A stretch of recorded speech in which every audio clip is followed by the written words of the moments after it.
ভারত আজ কিভাবে ধীরে ধীরে বিশ্ব রাজনীতির এক শক্তিশালী কেন্দ্রবিন্দু হয়ে উঠছে?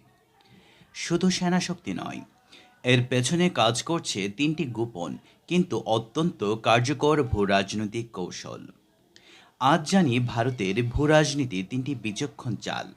শুরু করা যাক। প্রথম কৌশল মাল্টি অ্যালায়েন্স ডিপ্লোমেসি। ভারত একসাথে আমেরিকা, রাশিয়া ও ইউরোপ তিন দিকেই বন্ধুত্ব বজায় রাখছে। একদিকে কোয়াড জোটে যুক্ত হয়ে আমেরিকা, জাপান ও অস্ট্রেলিয়ার সঙ্গে নিরাপত্তা জোরদার করছে। অন্যদিকে ব্রিক্সের মাধ্যমে রাশিয়া ও চীনের সাথে অর্থনৈতিক সহযোগিতা বজায় রাখছে। এই ভারসাম্যপূর্ণ কূটনীতি ভারতের সুপার পাওয়ার হওয়ার মূল চাবিকাঠি। দ্বিতীয় কৌশল ইন্দো প্যাসিফিক ডোমিন্যান্স। ভারতীয় মহাসাগরের প্রায় 90% বাণিজ্য পথ ভারতের নজরদারিতে। মালাক্কা প্রণালী ও হরমুজ প্রণালীর মতো গুরুত্বপূর্ণ চোখ পয়েন্টগুলো ভারতের নৌবাহিনীর সক্রিয় উপস্থিতি রয়েছে।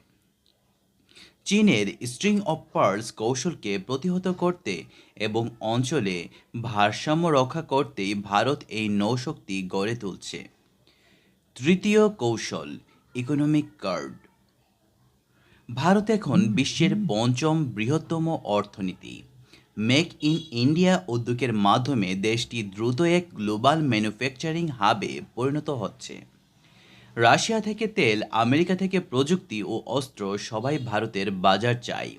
এই অর্থনৈতিক শক্তি ভারতকে আজ বিশ্বের কূটনৈতিক টেবিলে অপরিহার্য এক খেলোয়াড়ে পরিণত করছে।